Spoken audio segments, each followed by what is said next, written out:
Manusia sempurna adalah manusia yang dirinya meniada, sehingga Tuhan nyaman untuk mengisi ketiadaan itu dengan dirinya sepenuhnya. Hadiah terbaik yang kita bisa berikan pada Tuhan di padang mahsyar nanti adalah Hai, Assalamualaikum. Di kanal Saling Mengenal ini, kami mengulas serba-serbi tasawuf dalam renungan, kisah, dan puisi. Kali ini, kami akan melanjutkan pembacaan dan uraian hikayat dari kitab Masnawi Rumi, yaitu Nabi Yusuf dan hadiah dari sahabatnya, yang bagian awalnya telah kami bacakan sebelumnya. Setelah tamu itu berbincang dengan Nabi Yusuf tentang cerita masa lalunya, Nabi Yusuf berkata, "Sekarang, oleh-oleh apa yang untukku telah kau bawa?" Sang tamu berkata, "Aku membawa cermin untukmu, agar setiap kali engkau melihatnya untuk melihat wajah indahmu, engkau mengingatku." Yusuf berkata, "Ayo keluarkan oleh-olehmu." Lalu dikeluarkannya dengan malu karena diminta. Lalu tamu itu berkata, "Banyak sekali oleh-oleh yang aku cari untukmu, namun tidak ada satupun oleh-oleh yang menarik mataku. Pantaskah kubawa butir emas kepada sang pemilik tambang emas? Pantaskah kubawa tetesan air kepada pemilik sang lautan Arab? Lalu aku terpikir bahwa aku harus membawakanmu sebuah cermin seperti cahaya hati yang di dalamnya engkau bisa melihat wajah indahmu sendiri. Oh engkau yang bagaikan matahari, engkau adalah pelita surga. Telah kubawakan sebuah cermin untukmu sehingga ketika engkau melihat wajahmu, engkau mengingatku." Lalu dikeluarkannya cermin itu dari bawah lengannya. Orang yang adil, kesibukannya adalah bercermin. Cermin keberadaan apapun adalah ketiadaan. Jika kau sadar bahwa kau bukan apa-apa atau kau adalah tiada, maka kau adalah orang yang mengerti. Apakah yang Rumi maksud dengan kata cermin keberadaan apapun adalah ketiadaan? Jika engkau bercermin, maka apa yang kau lihat di cermin sebenarnya adalah ketiadaan dan dirimu adalah keberadaan yang sesungguhnya. Hal itu sama dengan Tuhan ketika Dia bercermin.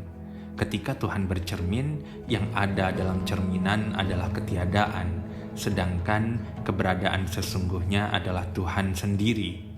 Walau demikian, ketiadaan ini bisa menampilkan Tuhan dalam bentuk cerminan, dan cermin dari Tuhan itu adalah alam semesta yang isi intinya adalah manusia. Karena itulah, manusia sebenarnya adalah ketiadaan. Bukan sekedar Tuhan menampil pada manusia, namun Tuhan menampilkan diri sebagai manusia. Bagaikan ombak yang kau kira adalah sebuah keberadaan tersendiri, padahal ia adalah lautan yang menampilkan diri sebagai ombak. Yang ada pada hakikatnya adalah lautan. Ombak itu hanyalah bentuk penampilan dari lautan. Namun karena manusia adalah cerminan Tuhan yang sempurna, ia diistimewakan oleh Tuhan dengan sebutan ahsani taqwim atau pendirian yang terindah, khalifatullah, perwakilan Tuhan, dan dalam hadis Nabi, manusia disebut dengan suratul Rahman alias rupa Tuhan yang maha pengasih. Walaupun cerminan yang sempurna, manusia tetap harus sadar diri bahwa dirinya adalah ketiadaan. Karena itulah Rumi berkata, "Jika kau sadar bahwa kau bukan apa-apa atau kau adalah tiada, maka kau orang yang mengerti." Lalu Rumi melanjutkan lantunan masnawinya. Keberadaan bisa menampilkan diri dalam ketiadaan, seperti orang kaya yang bermurah hati kepada fakir miskin. Orang yang lapar adalah cerminan jelas dari sepotong roti, dan bahan kering adalah cerminan dari apapun yang bisa dilahap api. Semua ketiadaan dan kecacatan yang timbul di sini menjadi cermin dari keahlian dalam semua seni. Jika sebuah pakaian sudah anggun dan dijahit dengan rapi, bagaimana bisa ia menampilkan keahlian sang penjahit ahli? Batang pohon jangan kau potong ia, agar tukang kebun bisa membentuk tangkai dan rantingnya. Ahli tulang akan mengunjungi sebuah tempat yang di situ ada seseorang yang patah kakinya. Bagaimana keunggulan seni mengobati bisa terlihat jika tidak ada pasien yang sakit? Cacat adalah cerminan dari kesempurnaan. Hal yang keji adalah cerminan atas keperkasaan dan keagungannya. Oleh karena sebuah kebalikan, lawannya bisa terlihat nyata, seperti rasa madu yang dikenal perbedaannya melalui rasa cuka. Dalam bait-bait Masnawi tersebut, Rumi mengingatkan bahwa kesempurnaan membutuhkan wadah untuk menampilkan diri, dan wadah itu adalah wadah kekurangan. Seperti seseorang yang kaya yang hanya bisa mencerminkan atau menampilkan kekayaannya itu melalui kedermawanannya pada orang miskin. Seperti itulah Tuhan kepada kita. Karena itu sangat penting bagi manusia untuk selalu merasa bahwa dirinya adalah bukan apa-apa. Mengapa? Karena Tuhan adalah segalanya. Siapapun yang mengenal kekurangan dirinya, ia akan berlari kencang menuju kesempurnaan dengan kecepatan 10 kuda. Dan alasan mengapa seseorang tidak terbang kepada Tuhan yang perkasa adalah karena dia berpikir bahwa dirinya sudah sempurna. Tidak ada penyakit jiwa yang lebih buruk, wahai orang angkuh, daripada merasa yakin tentang kesempurnaan diri sendiri. Banyak darah yang harus mengalir dari hati dan matamu, hingga keangkuhan ini kemudian bisa meninggalkanmu. Kesalahan iblis adalah ketika berkata, "Aku lebih baik," dan penyakit ini ada pada setiap jiwa makhluk. Meskipun mungkin seseorang melihat dirinya sendiri rusak, ketahuilah bahwa adalah air jernih dan kotoran yang ada di bawah arus air. Namun ketika Tuhan membuatmu teraduk dalam cobaan, seketika warna airnya tercemar oleh kotoran. Ada kotoran di bawah arus air, wahai pemuda, meskipun bagimu arus air itu nampak murni. Rumi mengingatkan kita bahwa kunci untuk menuju kesempurnaan adalah kerendahan hati.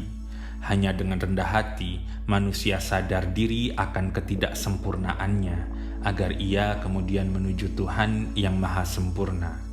Merasa sempurna, Rumi berkata, adalah penyakit yang ada dalam setiap jiwa. Dengan perumpamaan air jernih di sungai yang di bawah arusnya ada kotoran, Rumi mengingatkan kita bahwa dalam diri kita ada kekurangan dan kelebihan. Apakah kelebihan manusia yang digambarkan melalui air jernih itu? Kesempurnaannya sebagai cerminan Tuhan. Lalu, apakah kekurangan manusia yang digambarkan melalui kotoran yang ada di bawah arus air itu? Kekurangannya adalah bahwa dia pada hakikatnya adalah ketiadaan, alias dia bukan apa-apa. Lalu, bagaimanakah manusia bisa mencapai kesempurnaan? Rumi melantunkan bait selanjutnya.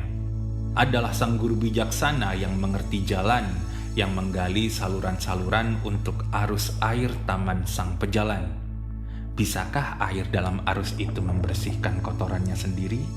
Bisakah ilmu seseorang menghapuskan kebodohan jiwanya sendiri? Bagaimana bisa pedang membuat sendiri pegangannya? Pergilah dan pasrahkan lukamu pada ahli bedah. Lalat datang dan mengerumuni luka apapun itu, sehingga tidak ada seorang pun yang melihat betapa menjijikkan luka itu. Lalat-lalat itu adalah besitan pikiran dan hartamu. Lukamu adalah kegelapan dari keadaanmu. Sang guru menempelkan penutup luka pada lukamu. Seketika menghilanglah sakit dan deritamu, sehingga kau bahagia luka itu sembuh. Pancaran dari penutup luka itu menyinari area luka. Jangan abaikan penutup luka, oh engkau yang luka punggungnya. Kenalilah apa yang terpancar dari sinaran itu. Jangan anggap ia berasal darimu. Terakhir, Rumi menegur kita bahwa kita perlu menyadari sebagai manusia yang belum sempurna, kita tidak bisa membersihkan diri sendiri. Yang bisa membantu kita untuk menuju kesempurnaan adalah seorang guru, pir, atau mursyid yang sudah mengerti dan menguasai perjalanan ruhani menuju Tuhan. Adalah berkah yang disalurkan dari seorang guru yang mampu menyembuhkan luka-luka yang ada di dalam batin kita. Luka itu tidak bisa kita sembuhkan sendiri. Karena itu, jangan abaikan peran guru yang menghilangkan semua luka dan kebodohan yang ada dalam jiwa kita. Kala semua luka disembuhkan dan kebodohan dihilangkan, barulah kemudian kita menjadi manusia sempurna. Manusia sempurna adalah manusia yang dirinya meniada, sehingga Tuhan nyaman untuk mengisi ketiadaan itu dengan dirinya sepenuhnya.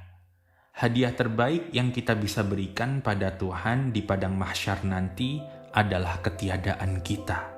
Ketiadaan diri adalah cermin yang terbaik untuk Tuhan, seperti cermin yang dihadiahkan oleh sang tamu kepada Nabi Yusuf di istananya. Yang dengan cermin itu, Nabi Yusuf bisa melihat keindahan dan keagungan dirinya seutuhnya.